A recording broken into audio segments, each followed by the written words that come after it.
So let us open with a word of prayer. Gracious and loving God, we thank you for our gathering here today in this sacred space, a place of truth, healing, and restoration. We invite your spirit to dwell among us as we begin the 4th annual Voice of Silence Conference. We ask that you guide our hearts, our minds, and our words.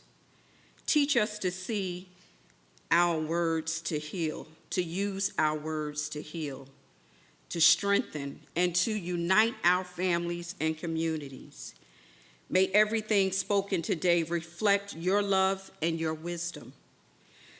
We lift up every survivor, every advocate, and every family represented here. Surround them with your peace. Let this conference be a source of renewal, courage, and emotional healing. Bless our speakers, sponsors, and partners who have made this day possible. Let your anointing flow through every session, every conversation, every connection. We declare this to be a day of breakthrough, a day of hope, a day of healing and empowerment. And we give you all the glory, honor, and praise. It is in Jesus' name we do pray. Amen. Amen. We can't do anything without bathing it in prayer. So good morning, everyone. It is with profound gratitude and joy that I welcome you to the 4th annual Voice of Silence Domestic Violence Conference.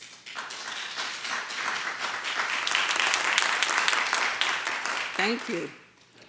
I am Reverend Dr. Selena Carter, founder and executive director of Spirit of Excellence Leadership Guidance Incorporated, also known as SOE. And it is both a blessing and an honor to have each of you here today.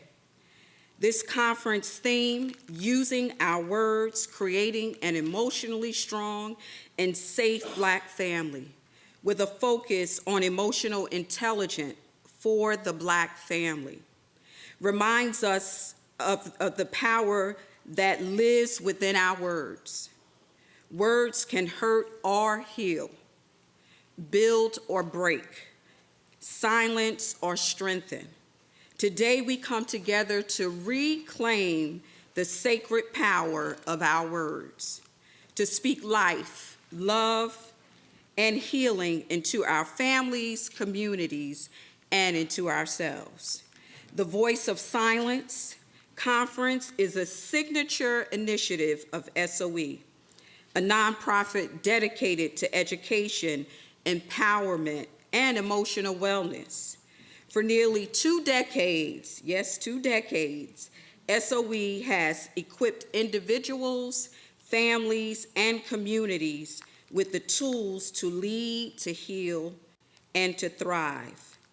And we are thrilled to announce that that SOE will celebrate its 20th anniversary in 2026.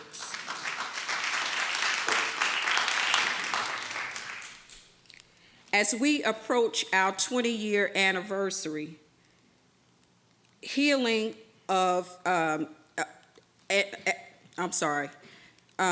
mark our milestone, I'd like to share some information that we're doing this year. But before I get to that, I also would like to acknowledge my co-host, the Reverend Dr. Carolyn Patterson, the pastor of First Church in Newark. I am grateful to share the sisterhood of ministry and friendship with Dr. Patterson. So together we do this work. So as we approach our 20-year celebration, our theme for 2026 is healing. We want to focus on healing for the entire year of 2026. Most often, we always hear of the statistics of domestic violence and the negative side of domestic violence, but we have to get to a space of healing. So that's what we'll focus on in 2026. And to get started with that, I have created my first journal, a healing journal, to help bring in the theme. This healing journal is based around the 4 elements: earth, wind, fire, and water. Earth reminds us to stay grounded in faith. Wind calls us to breathe deeply and release what no longer serves us. Fire represents transformation and passion, and water symbolizes cleansing, restoration, and renewal. So this journal is a personal invitation to pause, reflect, and embrace the healing presence of God in every area of our life. And as you go through this journal, you'll see the different elements and just, some little nuggets on each page as you begin to write in the journal. So please stop by the SOE table. It's a journal with a bookmark and a pen, and the set is $20.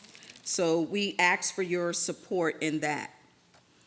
I am also proud to announce at the 4th annual Voice of Silence Conference has been approved by the National Board of Certified Counselors to receive credit for each of the workshops offered here today. That's a major milestone for us. And what does that mean for our conference attendees? It means that the facilitator standing before you had to present their credentials to say that they qualify for that level of certification. So thank you all for our facilitators that submitted your information and allowed us to be approved by that. So if you would like to receive CEUs, you have to take the survey at the end of the class. You need to stay in the entire session, and your certificate will be mailed to you. So none of this would be possible without the support of our amazing sponsors, whose generosity makes this conference and our ongoing work possible. We extend our heartfelt gratitude to New Brunswick Theological Seminary, where we are today in this venue. Also, I am an alum of NBTS. I completed my DMin here. Also, Planned Parenthood of Metropolitan New Jersey was so kind to sponsor our lunch today. We can't do this type of work without those partnerships. Calvary Baptist Church of Morristown, New Jersey, where I serve as an associate minister, and where Dr. Carolyn Patterson also was an associate minister, but God has called her to pastor her own church. Also, Free Her, JBWS, Spirit of Excellence, and Sophia, one of our sponsors. Sophia has been a sponsor every year for this conference, and we go way back, long story, but it's a good story.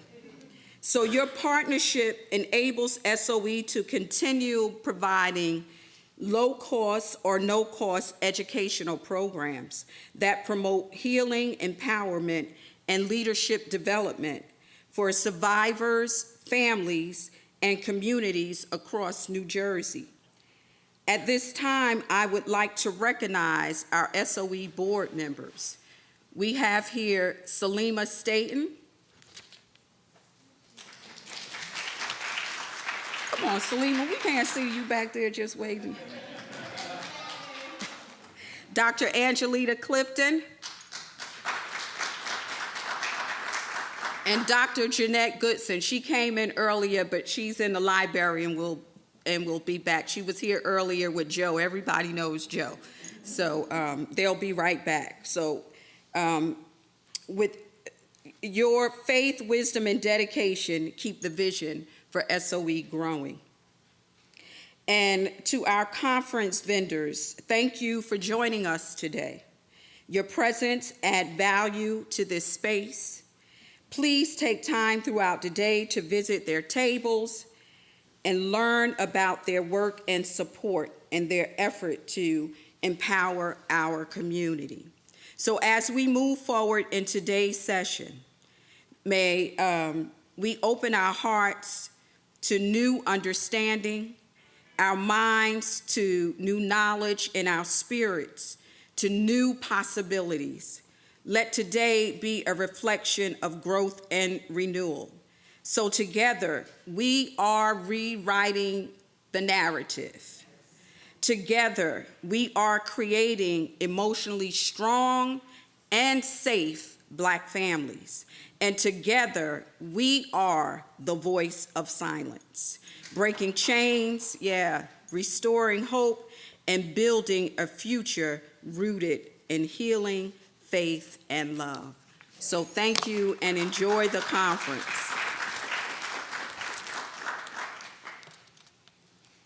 Dr. Patterson.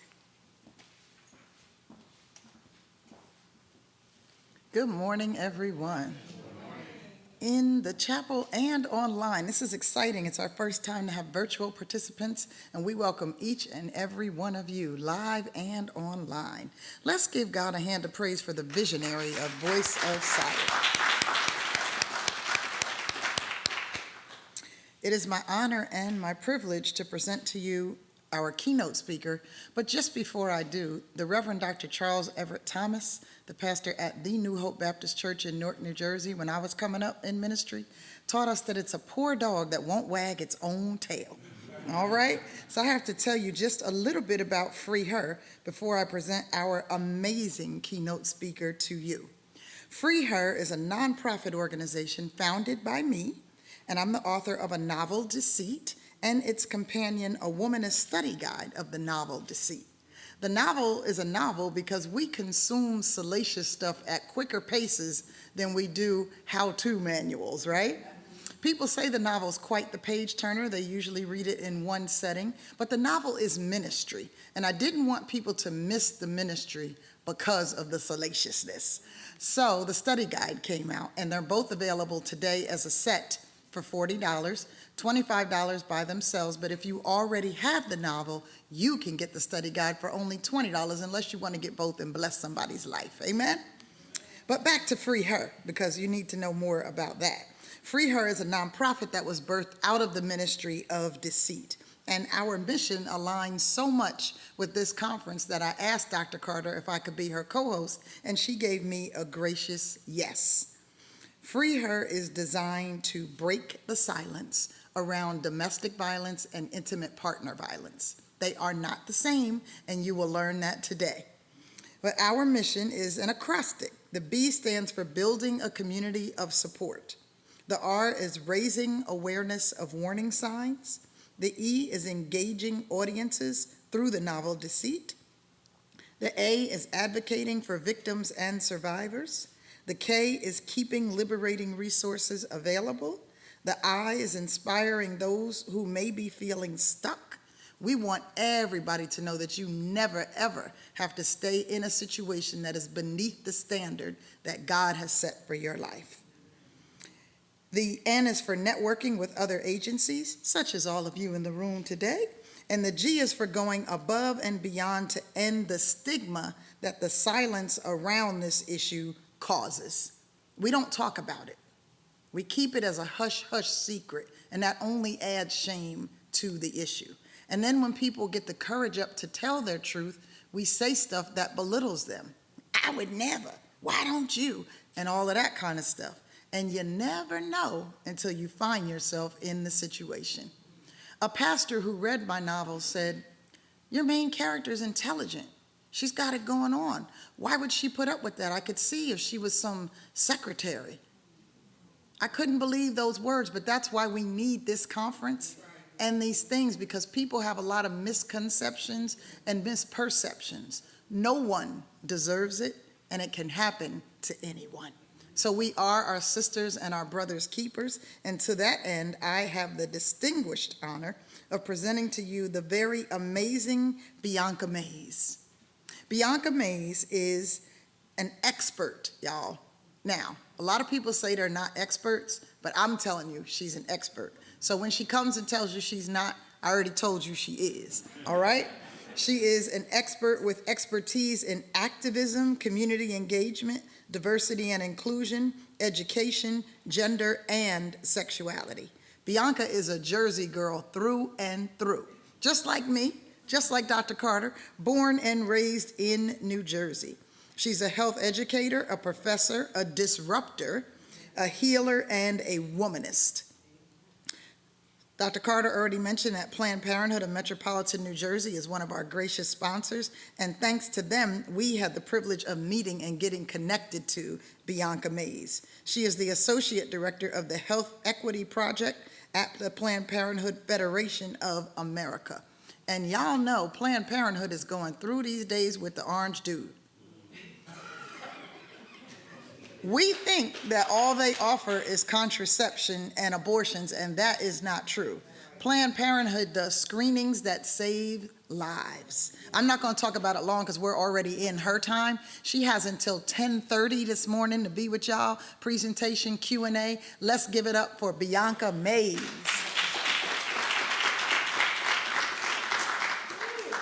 Good morning, everybody. I am so excited to be here. Thank you so much for having me.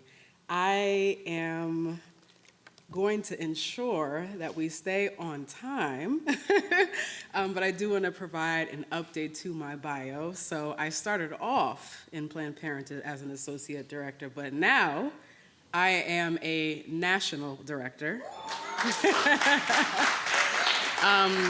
And so my work actually spans 28 of our 48 affiliates now across the entire country, mostly in the Midwest and the South. I represent the Black Health Equity Initiative because, y'all, I have been in healthcare since the age of 17. My mama told my sister and I don't care what you do, but you will be in healthcare, God willing. And so she has me and my sister, who is an occupational therapist, so she did get her wish. And so being in healthcare since the age of 17, I have witnessed this state and, quite frankly, this country's ineptitude in serving Black communities and communities of color, of course. And so my goal in this life is to eliminate these disparities that we see. And I'm sure I don't have to bring this to your attention, but it's bad in healthcare.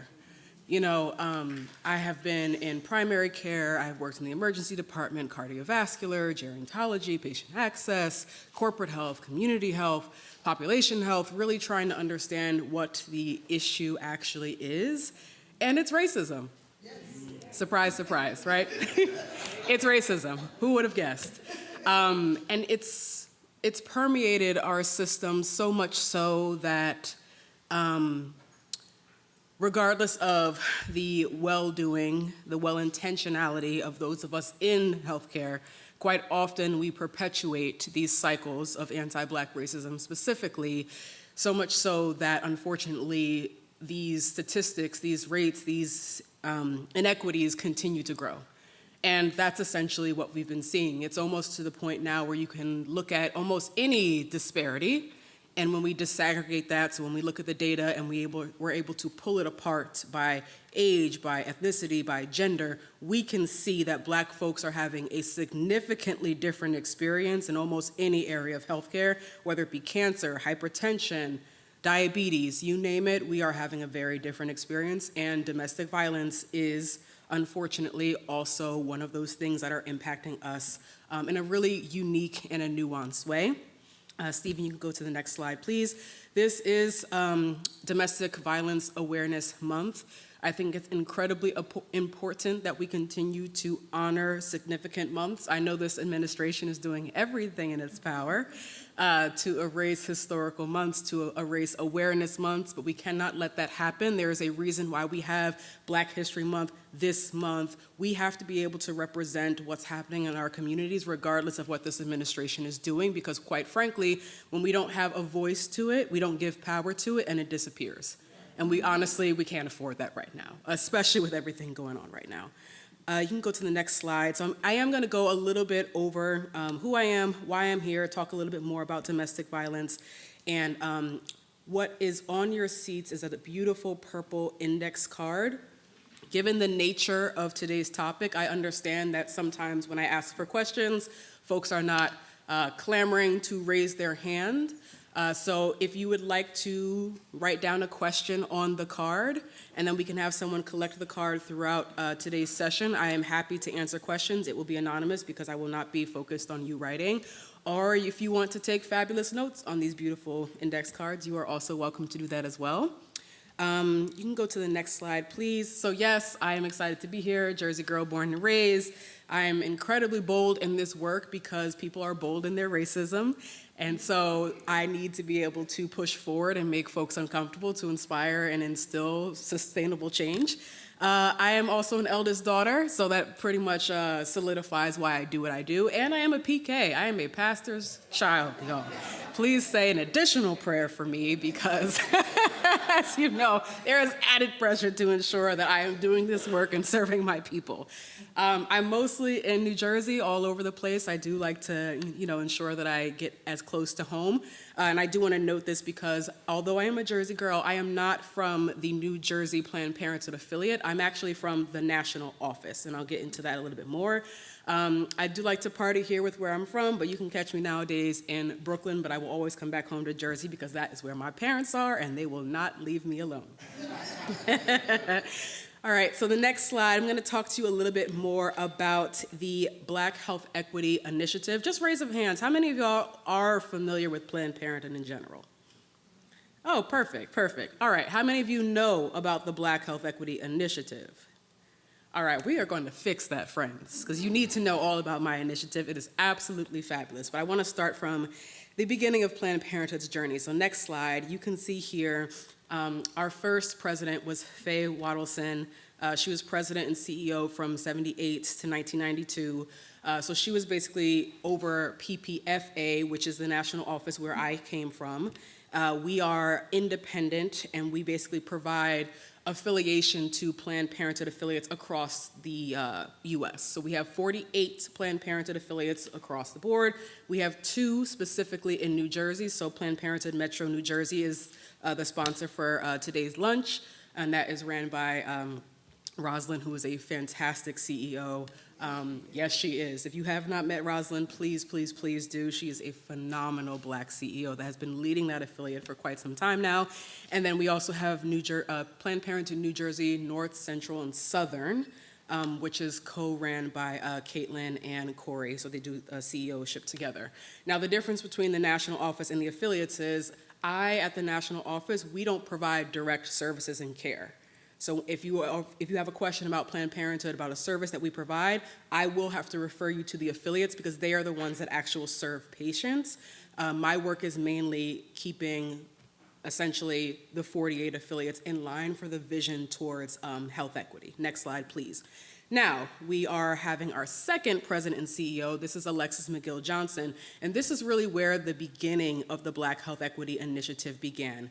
As you all know, Planned Parenthood is an organization that has existed for quite some time. I think we are at 108 years. Yes, and so being that we are an institution that has existed this long, it is safe to say amongst all institutions, right? Not just Planned Parenthood, academia, Monmouth University, where I teach, Rutgers, William Patterson, Atlantic Health System, the hospital that I worked at for 10 years.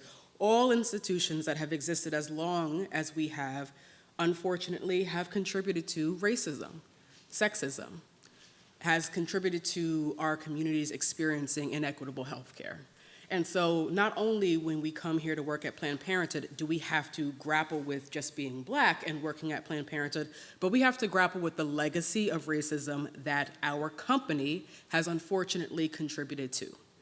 And Planned Parenthood is no different. So much so that when we look at our data, we are still seeing a mirror with the rest of healthcare, that when Black patients are coming to our health centers, they are still having a very significantly different experience than our non-Black patients. And again, this is with the well-intentioned, well-to-do healthcare folks that are not purposely trying to do this. And I'm saying this repeatedly because I know a lot of us are in the field. We aren't doing it on purpose, y'all. It's just it's a bedrock of the institution, right? Unfortunately, you learn about it when you get your studies, when you get your certification, and unfortunately, it carries out in our actions. So much so that Alexis saw upon herself when we received money from Mackenzie Scott. We received about $50 million, and she earmarked that with the board to specifically work to eliminate sexual and reproductive health disparities in Black women and girls. And she did this specifically because our institution has unfortunately contributed to anti-Black racism, specifically in sexual and reproductive health care. You can go to the next slide. And that includes the very founder of Planned Parenthood. Anyone familiar with Margaret Sanger?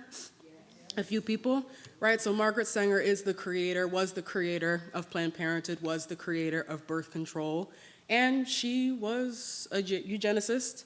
She wanted to ensure that certain populations of America were able to continue the legacy of having children, and certain populations did not, right? People that were disabled, Black and brown communities, people that were not American at the time, really ensuring that the right kind of people were continuing to reproduce while others were not. And that legacy comes up to this day. There are still folks in our communities that question, oh, Bianca, you're Black. What are you doing at Planned Parenthood? I don't understand why you work there. You know, your founder was racist. She was. She absolutely was. And where we are now is we are rectifying that along with other institutions and care to ensure that that legacy is not the only component of which people remember. Alexis McGill Johnson, she wrote an op-ed, you can actually find this on the New York Times and read it for yourself, where she denounced our founder.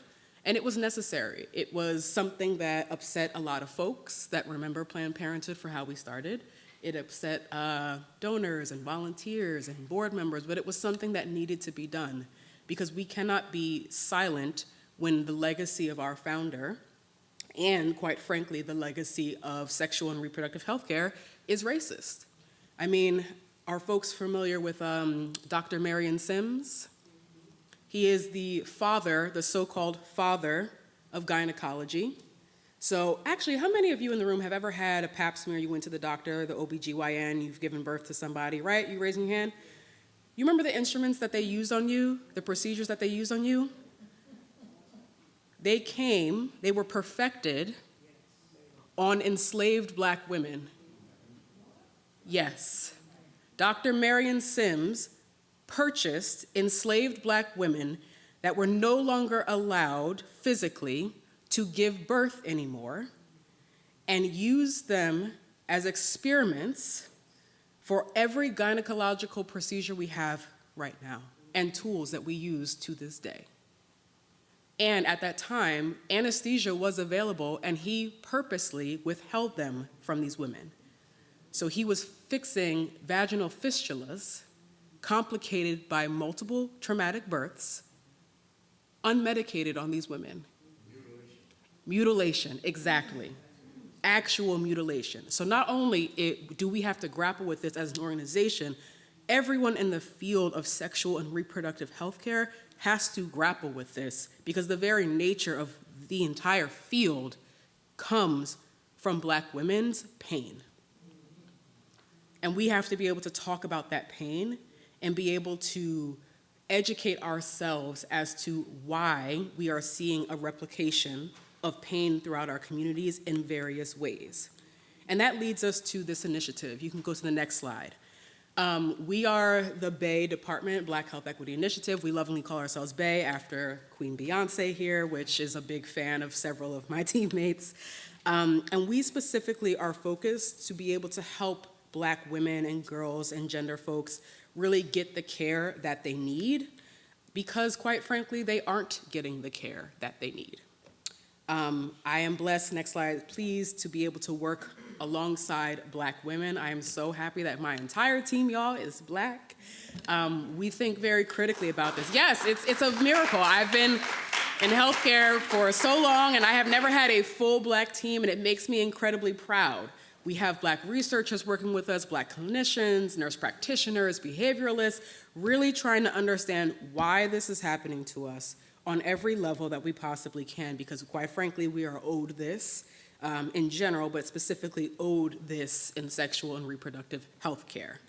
On the next slide, you can kind of see our focus. So we're trying to think about what do we need to do to improve the experiences of Black patients, and how could we use evidence to be able to identify these health outcomes? I have been to conference after conference. Black people are having different experiences. Black people are more likely to do this. Black people are, we got it, okay? We understand. We are more at risk. We are, it's our genes, it's our behaviors, it's our environment, it's everything, but what is the actual problem? What is the actual pinpointed problem? And we're doing this, y'all, in spite of this administration. The fact that they have absolutely gutted the CDC, fired lots of my colleagues around the world that were doing this research and work, so I feel incredibly honored to be able to do this in spite of what's going on, and to understand what's happening and have the data to do it, because as you all know, this country does not seem to appreciate storytelling.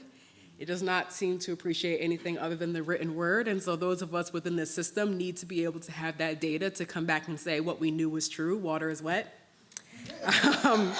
And so therefore, we need this data to be able to go back and prove to the powers that be that this is happening, and that we need to be able to have policies that are put in place to protect us, policies that are framed within principles of Black feminism, of reproductive justice, and actually support Black communities. Now, how does this specifically tie into this topic of today? You can go to the next slide, please. So when people come to Planned Parenthood health centers, majority of the time, they are not coming for a singular reason. When people come to our health centers, and I had the privilege of going around and touring our health centers in different areas, Atlanta, Memphis, Camden, all over the place, I learned that our patients, our Black patients, are coming to us for very nuanced reasons. They are coming to us, for some of them, their annual visit, their annual gynecological visit is their doctor's visit of the year, point blank period. They are coming to us for behavioral care, whether we can assess that need or not. They are coming to us with hypertension. We've had patients whose their blood pressure is so high, we've had to turn them away and lead them straight to the emergency room. We've had people come to us for primary care. Again, some affiliates are able to offer that, some of them are not able to offer that. Some folks come to us for maternal health care, and some folks, through screening, we are able to understand that they are desperately in need of several things, including food. We have some health centers that have a food bank attached to it, or a food pantry, and we have screened for domestic violence, and we have found that unfortunately patients are presenting in our health centers with DV. And I should note that it's important that as we get into today's conversation that I just let you know my feelings about DV up front, DV and interpersonal violence, which I'll get into the differences then. But what I want to really tie in here is domestic violence and interpersonal violence, intimate partner violence, they are the result of white supremacy.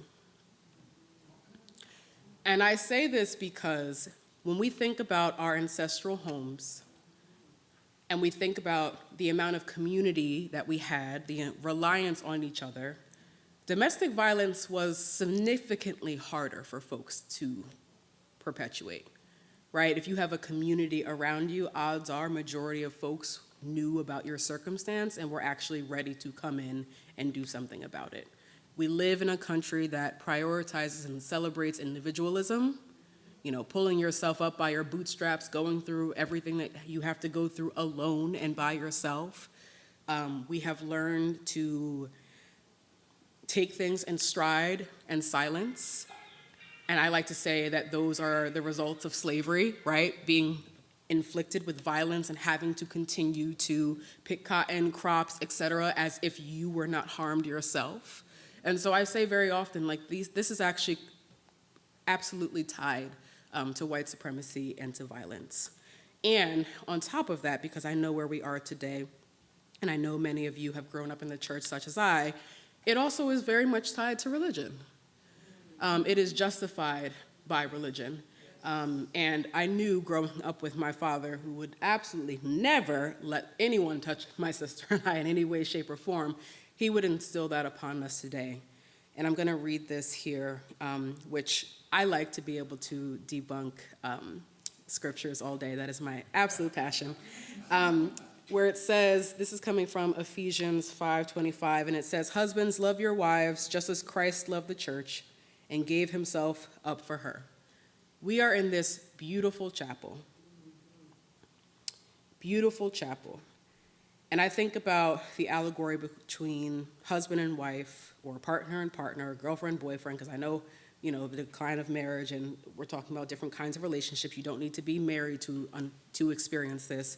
And I think about the allegory between the church and Christ and people's relationships. And for those of us that are spiritually inclined, I always think about how much reverence and beauty and consideration and care that goes into maintaining a church, right? Think about this. When you walked in today, what did you see? Did you see any trash on the floor? Did you see any broken windows? You see any graffiti on the walls? You know when people step into this place, they come here well-dressed, they come here excited, they come here respectful, right? No one's in here tearing down anything, decimating the organs, et cetera. If we have that expectation for coming into a physical building connecting us with Christ, why can we not have that same expectation for ourselves with other people? We have to think about that, right? We have to think about the importance here of being able to do all these things in love. God is love. Any kind of violence whatsoever is the antithesis of love. And so we're going to talk a little bit about being able to say it. We're going to speak the truth with love, right? Again, silence is power. It is power that works against you, and you need to be able to reclaim your voice. So on the next slide, this is a reality. This has always been a reality. There is incidents of violence. Obviously, there is violence across every community. I am only focused on Black folks for today because this is why we are here. But know that there is violence, of course, in every single community, culture, and religion going across the board here. But it is incredibly common. If you look to your left, you look to your right, someone in this room either has been impacted or knows someone that has. Right? We have 1 in 3 for Black women, and nearly 1 in 5 have experienced some kind of physical, sexual violence, or stalking by an intimate partner. That Black survivors are more likely to experience severe physical violence and less likely to get support. And that the intersection of race, of gender, and economic inequity increases people's vulnerability and access to be able to have the care that they need. Now, domestic violence and intimate partner violence sometimes are used interchangeably. I'm going to walk through a little bit of a definition now. So domestic violence is a broader term that talks about abuse in a domestic household-ish setting, right? So it could be partners, spouses, people that you live with, right? Cousins, aunties, uncles, parents, children, siblings, household members, right? The person doesn't necessarily have to be related to you. It can encompass physical, sexual, emotional, financial, psychological abuse, again, within the home or the, quote, family unit. I put this in quotes here because we know people are choosing their families all the time. You might live with a grandma or, an aunt twice removed or whatever, right? So we know that family units are kind of changing and shifting, where intimate partner violence is specifically the violence between a current or former romantic or intimate partner. This is someone that essentially you have a very intimate connection with. It could be physical, and again, this is regardless of marital status, gender, expression, what people wear, etc. Basically, the scope that is used here is that intimate partner violence is more likely to focus on dynamics like coercion, control, and dependency that is specifically unique to a romantic kind of partnership. Does that make sense? And so when we're thinking about this, we need to be also thinking about the nuances within our communities. Domestic violence, intimate partner violence do not look the same. And a lot of it has to do with culture, what gets reinforced, and what gets taught, right? When we think about our wheel, so I have a picture of the wheel here. I know it is extremely tiny, but good news, this is outside of the doors here. So if you're curious more about this fantastic wheel I have, it is out there. You'll be able to receive this. But essentially, this is our power and control wheel. Is this familiar to some folks? Fantastic. So this power and control wheel really talks about the dynamics that can exist between people. And there is no relationship that you have with another person that does not have dynamics, right? I have a dynamic with all of you. I am a speaker here. So that automatically gives me a little bit more power over y'all that are in the room. See? It doesn't necessarily have to be intimate to be able to have a dynamic with each other. As a professor, I have dynamic over my students, right? That's what we're gonna focus on specifically when it comes to the wheel. Very often, I like to share with folks that it's important to be able to identify these behaviors and patterns in a person regardless of your relationship with them, right? Because very often I think we in the community are like, oh, we deal with this because that's auntie, she's always been this way, or this is your father's bad day, right? Let's erase the nature of the relationship from the person and focus on the pattern and the behavior that that person is exhibiting to us, right? So anyone that's using harmful language, name calling, anyone that's calling you out your name or playing mind games with you, anyone that uses their social standing to get you to do something that you don't want to do. Even using technology at this point, right? Being able to manipulate someone into doing something online to be able to protect themselves or their status. Of course, we have standard things like and intimidation, anything that minimizes or blames you or denies your experience. Oh, that didn't happen, you're remembering it wrong, right? Oh, I don't remember it this way. Any kind of threats that exist, they can be sexual, physical, they can even be threats of suicide, right? I've had incidences where, folks will say, oh, if you leave me, I'll kill myself. That's not a healthy response. That is a manipulative tactic people use to continue to have a relationship and access to you in their lives. Of course, we have sexual coercion, assault, and harassment. We have exclusion, so leaving you out of activities that you were previously a part of. And then, of course, we have physical violence. So all of these combined are unfortunately a part of power and control, again, which we have all seen or witnessed directly or indirectly. Specifically in New Jersey, we have about 20,000 survivors, including Black folks representing about 25% of those served. Just served.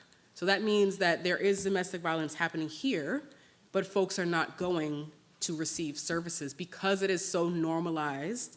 Folks think that it's okay and they don't need to come in and actually get served. Specifically looking at New Jersey, Essex County, Hudson, and Camden report the highest rates of DV-related calls and arrests. And specifically, we know that there has to be culturally specific interventions because we know what happens, unfortunately, when we call services for help. Very often we know that calling the police can make situations even worse. That calling the police sometimes results in more violence, results in children, CPS getting involved, results in homes being taken away. And so that is why it's important when we think about these interventions that we're thinking about from a culturally context, we need to have services that are not reliant on police force. I'm not saying the police aren't helpful, they can be, And if the situation does turn violent, I do encourage folks to involve the police, ... And I encourage you to always have police alternatives, right? So thinking about the different variants of safety and security that exist within our communities that are culturally Black. You're sitting in one, a chapel, right? A church. Being able to go up to the folks that work here and be able to share your experience is something that can work to be able to assist folks in getting to safety. Being able to work specifically in community health organizations, sororities, fraternities, these are things that more culturally belong to us and have the institutional power to be able to intercede on behalf of health services. So again, you can have both at the same time. I say try to go between the two of them. And we need to be able to shift more from a crisis response to a cultural change, which is why I'm really excited about today, because we're gonna have conversations later about incorporating this into our culture. And we also know that specifically when all of these things are happening, being able to identify this and lift up your voice is going to be key here. You can go to the next slide. It's really important that we don't make light of this situation.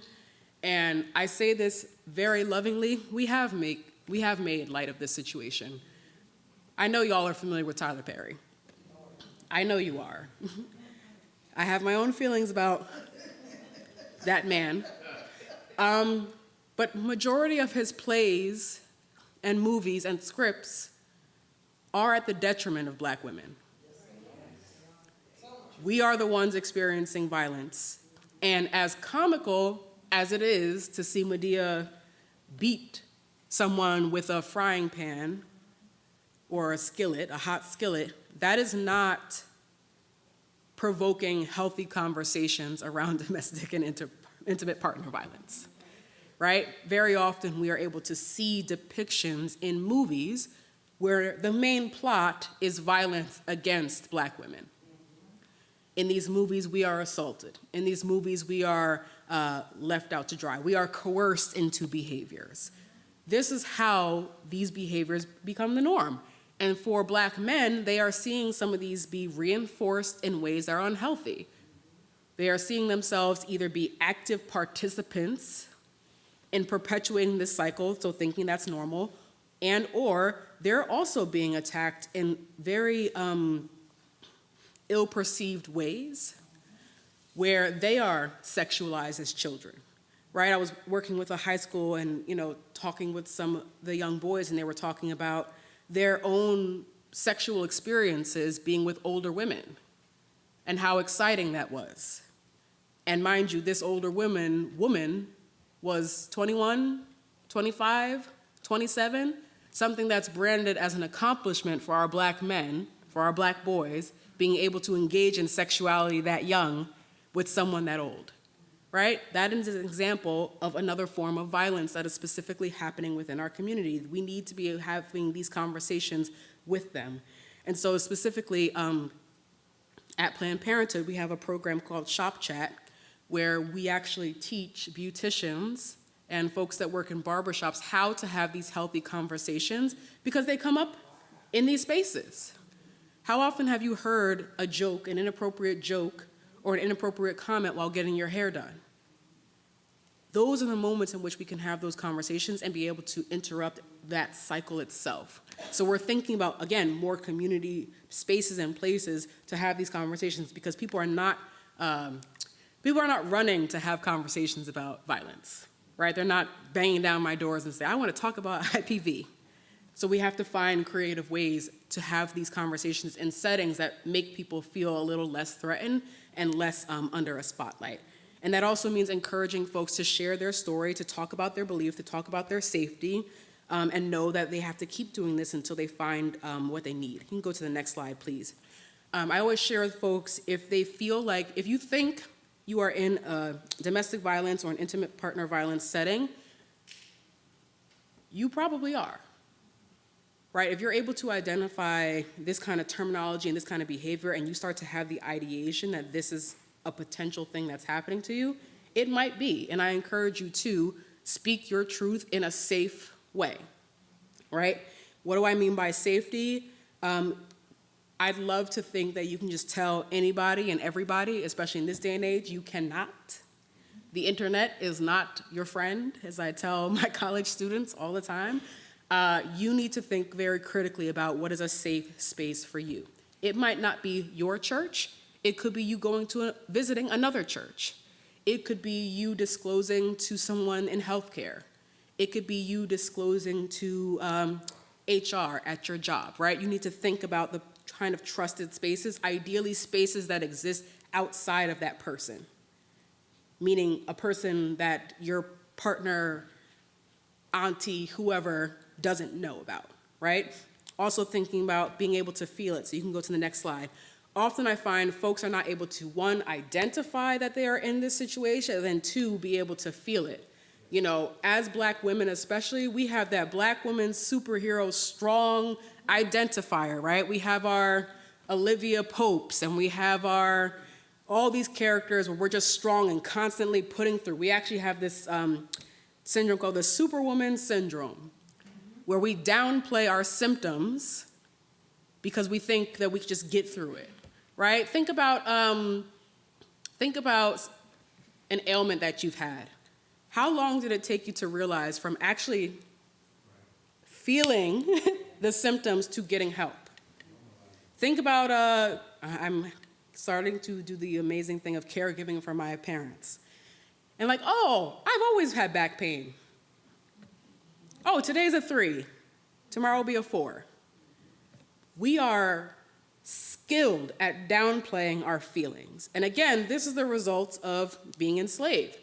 Can you imagine going up to a slave owner and saying, oh, I can't pick cotton today, my back hurts? We didn't have that option. So we learned that we can just power through. I know we have aunts, uncles that literally put off care, and by the time they get it, it's either too late or their symptoms are so severe that we need some kind of extreme intervention to be able to help them. What started off as a mild headache is now a full-blown migraine. That's a symptom of something much larger. So we need to be able to actually feel this and not let emotion be a bridge, let it be a bridge but not a barrier, and look specifically at those patterns that I was talking about again. So you can go to the next slide. We all know that there is a history and a structural factor when it comes to healthcare. Again, folks are usually not excited to engage healthcare providers, law enforcement, child welfare. We know each and every one of these have an instance of violence, an incidence of racism. We know that we are being over-policed and under-protected, and we also know that having access to safe housing and healthcare and childcare make it extremely difficult to be able to receive help. We also have the narrative of keeping the family together through thick and through thin. Again, that is a trauma response from slavery when we couldn't keep our families together. You know, my family just started the 23andMe journey, and we're learning about all these family members that existed that we had no idea we were actually connected to. So we understand that we're trying to keep the family together, but that does not mean that keeping the family together means through incidences of violence, through not having safety. You know, we have our somatic complaints, you know, not being able to sleep at night, having chronic pain. All of these things can be a sign of what's going on, and we need to be able to identify a cycle of abuse and disrupt it at the same time. So picking up your symptoms and being able to look at the reality that's happening. I like to say, how do I say this? When it comes to the cycle of abuse, again, it is incredibly important that we do not personalize or individualize the person that is abusing. I try to move away from abuser because we all know someone that has been abused and is probably an abuser or a person that is abusing. Yeah. I like to challenge this community that if we are aware of the signs and we know of persons, in this case women or men, who are being subjected to abuse, where they have normalized abuse to the point they think it's okay, I think we should take action. Oh, we should. So, Absolutely. Part of this is, again, that individual behavior, that lack of community means that we can't hold each other accountable. There was a time, I was teaching my goddaughter this, she has no idea. I'm like, there was a time when I went outside to play, and if I did something I wasn't supposed to do and my mother didn't know, somebody on that block made sure that my mother knew.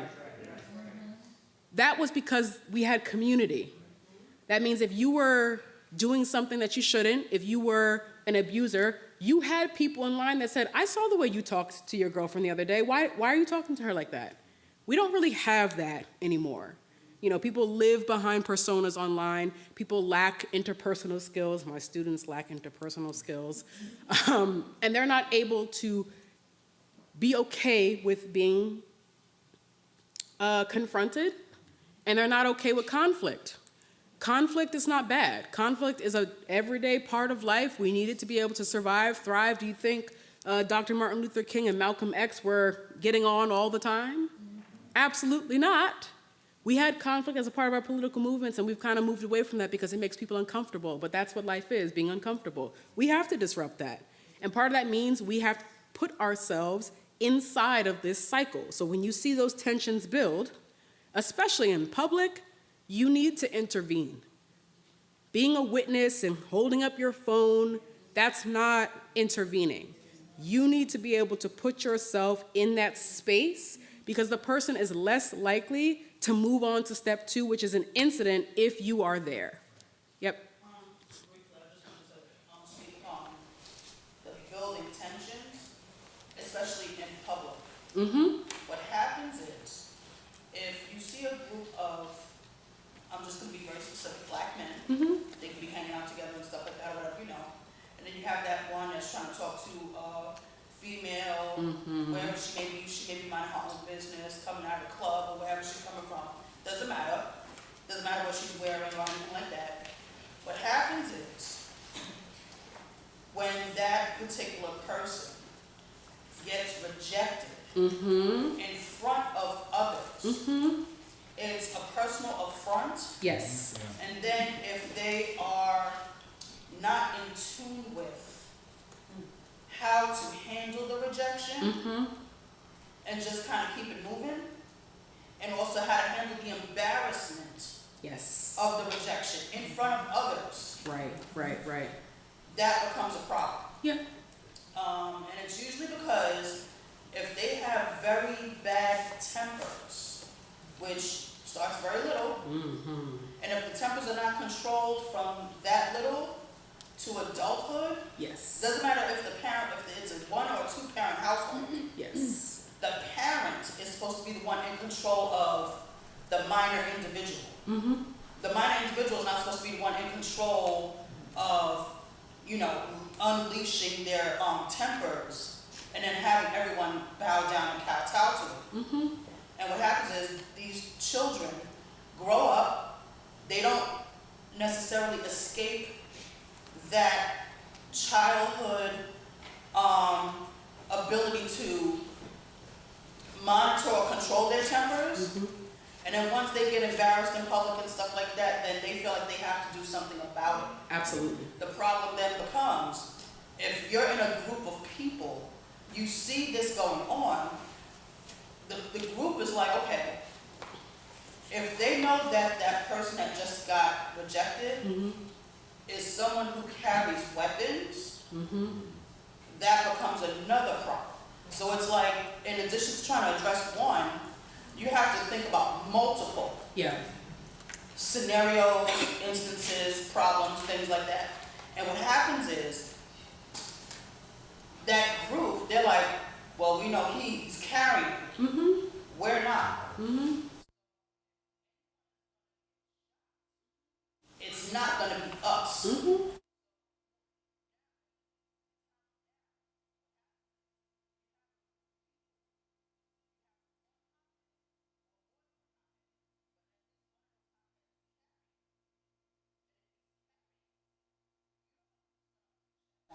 Yes. And then being that you don't know who he's going to unleash that on, they're like, we're more prone to, we want to protect ourselves and mind our business than to actually stand up and protect a black woman. Yes.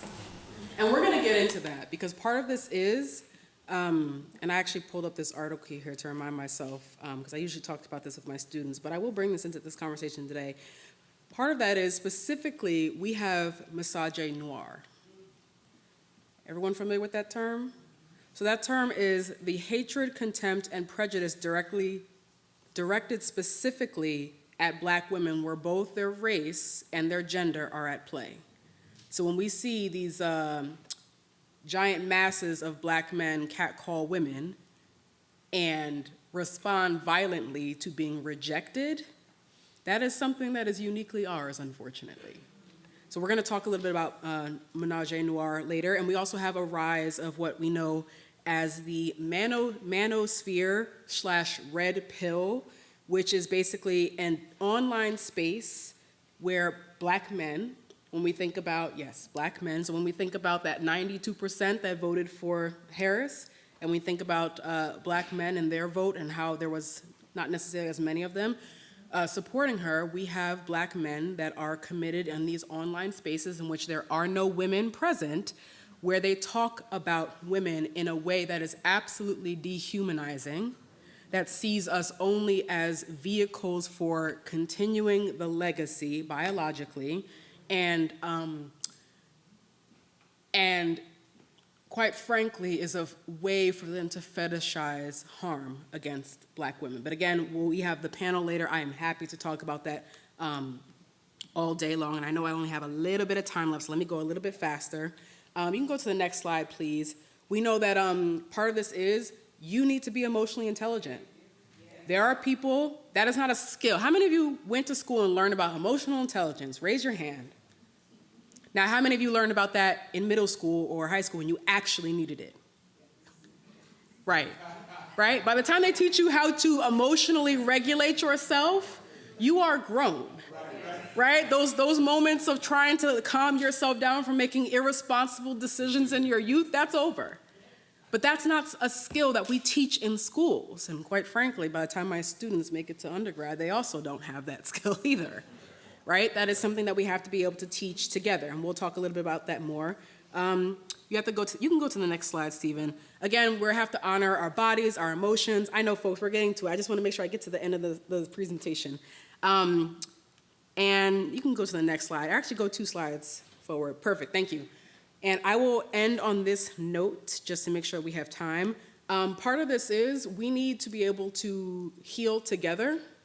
It is impossible to heal by yourself. Bell Hooks said this best, where she said, rarely if ever any of us heal in isolation. Healing is an act of communion. Very often we try to break these cycles individually, and that's where we fail. We need to have the conversations in church. We need to have the conversations in our respective sororities and fraternities. We need to have these conversations at home. We need to have it after we watch a movie. We need to hear it after watching a music video, right? When we see these incidences of violence, or you hear a TikTok that someone's listening to and you're like, that doesn't sound right, you could have that conversation with them at that moment. We don't have to wait for a specific time of day to be able to do this. We need to be able to do this in a way that's cultural, in a way that's spiritual for those that are inclined. We have to do this in a way that reflects us. I'd love to believe out there that there is a way for Black communities to be able to heal at the result of receiving millions of dollars, at the result of an institution finally recognizing us as human beings. However, we know culturally that's not working. We have to be able to have these conversations amongst ourselves to heal as a community, to be able to actually move the needle. There is no amount of education of public health figures that will be able to move this nationwide without us being able to have activations within our own community. And so I think we have a little bit of time. You can go ahead 2 slides, Stephen, to Q&A. I'm sure you all have some questions. I saw some hand raised. We can actually get to that. I don't know how folks want to do this, if we want to do the card, or if folks feel comfortable to just voice either way. For you. Sure. In terms of, it's not a question, it's more a statement, I guess. Talking about trauma bonding, emotional intelligence, some of the violence that we see in our own communities, right? Some of the things that happened with that incident with the young woman and being catcalled perhaps would be less likely if people were emotionally intelligent and aware of their own personal trauma and the way that they bond and think about relationships. And so I appreciate so much the way that you presented it across, because it really helps communities of color to understand how important this is. In the prison, we do so many different things with that population, but emotional intelligence is not what we talk about. And if we were to talk about that with them, they would learn how to regulate their emotions, be able to manage themselves so they didn't recidivate, didn't continue to create cycles of abuse and trauma and all kinds of things. And so your perspective, talking about presenting it this way, I appreciate it greatly. Thank you. And of course, I want to get your card in because I want to utilize it for something. Yes, of course. Thank you. Yes, majority of the problems, the violence that happen in this country, if there was emotional regulation, would actually not happen. And that goes from interpersonal violence to school shootings. Again, being able to regulate yourself and others when appropriate, right? I'm thinking about like the dynamics between parent and child, guardian, et cetera, is what can actually disrupt a lot of what actually happens both culturally and historically in this country. 100%. Yes. The slide before, where you had the picture of an African American man and the circle of emotions. Oh, yeah. My question is, or I wrote on the part, how do you get Black men to open up and talk about IGD or domestic violence? And then, if you do, or maybe not, what strategies can you suggest for people of, different organizations, churches, fraternities to talk about the Black males and domestic violence? So it is increasingly hard to have these conversations, and it's multifaceted. One, when we did a study with Black men at Planned Parenthood, we found that majority of Black men do want to get involved in sexual and reproductive health care. They just don't know what to say and don't think it's their lane. And it is. Sexual and reproductive health care is literally everyone's lane. It is the nature of families, AKA why all of us are in this room. How to get them together, this is where the challenge is going to be. I would love to believe that Black men would just want to come together and have this conversation. They won't. And so it's almost like, here's what I suggest. What did I call this when I worked at the hospital? When I worked at the hospital, I did this thing called the illusion of choice, where I presented patients with option A or B as if like you can choose either, but both were actually okay. Therefore, folks have to be active in it.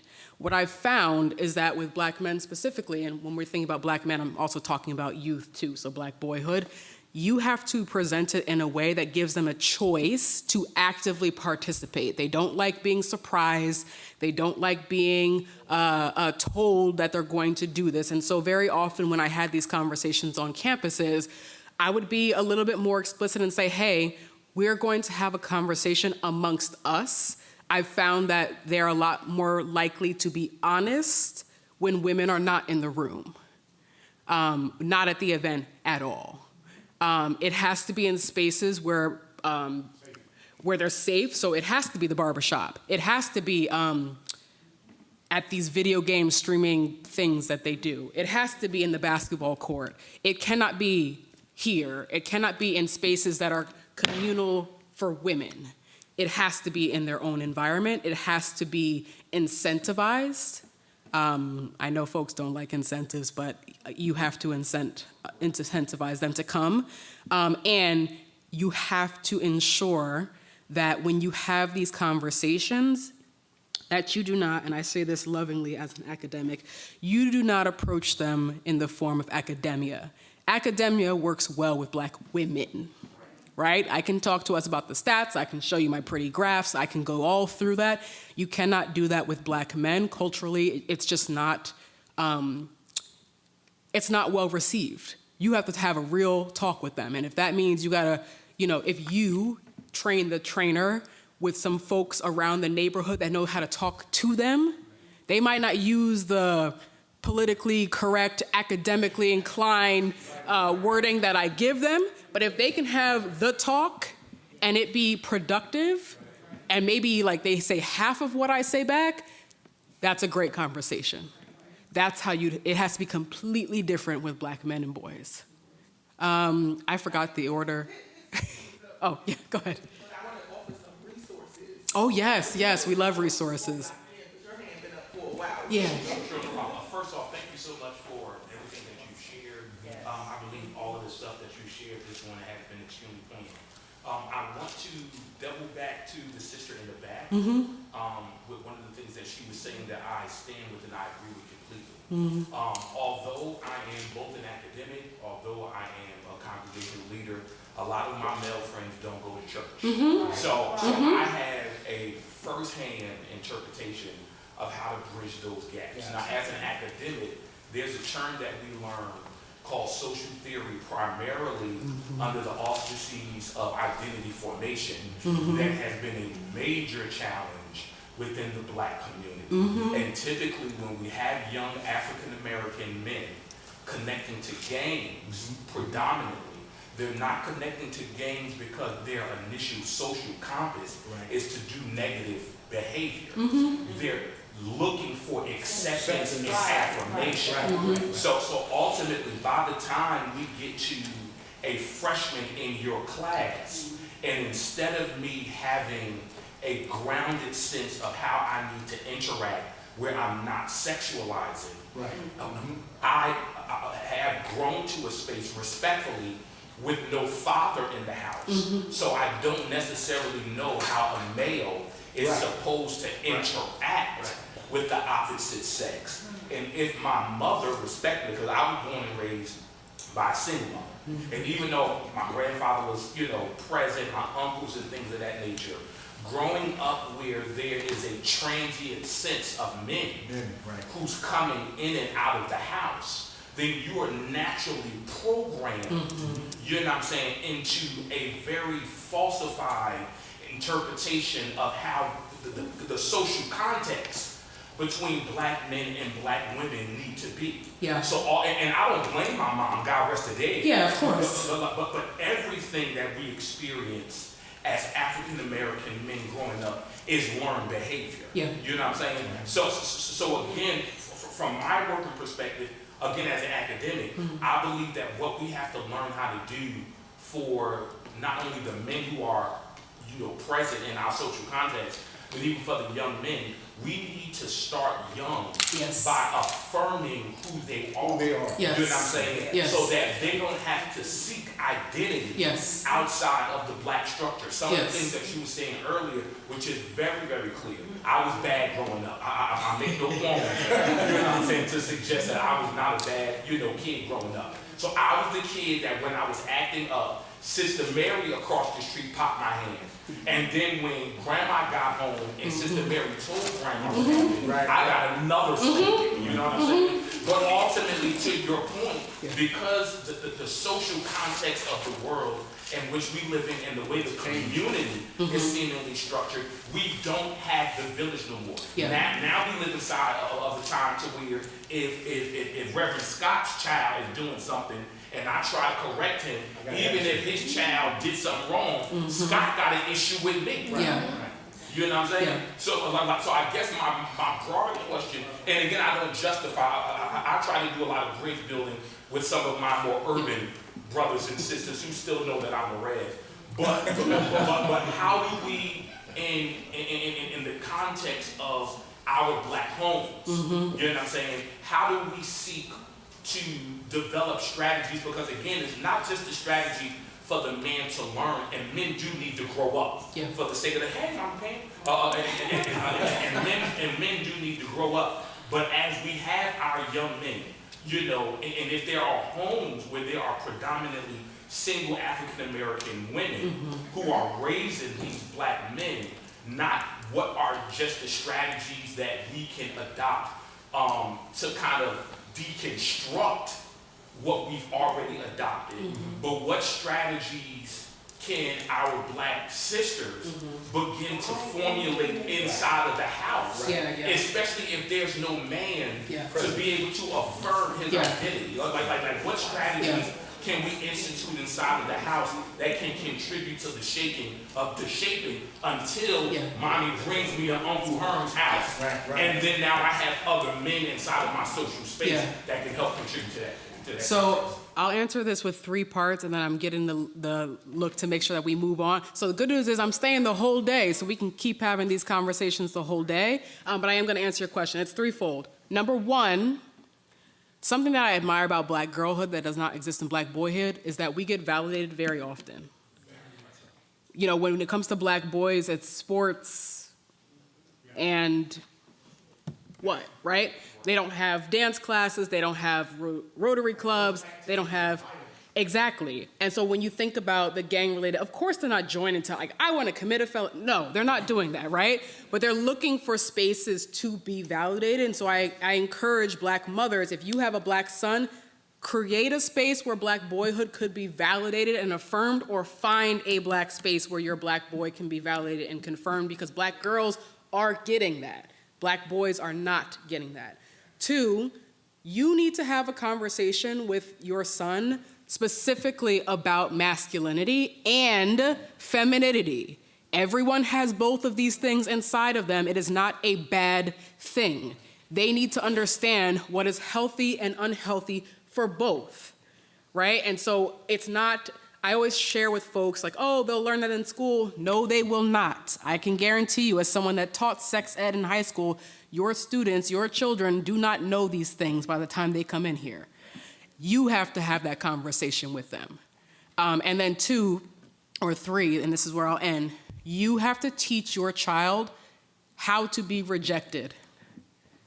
That is absolutely necessary. You need to teach your kid no. You need to teach your kid not now, maybe not ever. You need to teach them how to accept rejection, because what I find, and again, I say this with so much love, is that often when it comes to single motherhood, these Black boys are treated as kings and are not, and they are seen or treated almost as like romantic partners with their single mother. Oh, I'll take you out to eat. I'll do this for you. I'll do this for you. In an instance where you wouldn't do that with your Black daughter. And so it unfortunately teaches your Black son that he can never get rejected. He can never say no. These things are just here readily available for them because my mother would do it for me. Why can't you do it? And they have that expectation, and they take that into their adult relationships with other women. And so I would say definitely learn to divorce that kind of interaction if you have that with your Black son, because you don't want them to be aligned as being like on the same emotional level as a partner. They are your child and you are the parent. And as part of parenthood, you must teach your child how to regulate themselves and how to navigate rejection, because that is quite honestly our first interactions as children around rejection, right? Being told no, the first people that tell you that are the people at home. And so if they don't hear no at home, then they might not take no outside. All right, so we're gonna end here because we do have the rest of our day. I wanna get into it. Thank you so much for having me. Oh, yes, for the, can we do that now? So there's an organization called Black Men Heal. You can find them on Instagram. They have in-person and online events just for Black men healing. They also have Black Children Healing. It's another nonprofit organization. You have What's Good Grow. They do virtual monthly conversations just with men, because all 4 of the men are Black licensed therapists in different states. So What's Good Grow, and Aaron Mueller, who's a licensed therapist, he has a Black Men Heal conference every year in Adelphi, at Adelphi University. And you can find all of them on Instagram. So there are community spaces that's available just for Black men to heal. Thank you, Dr. Simpson, for sharing that.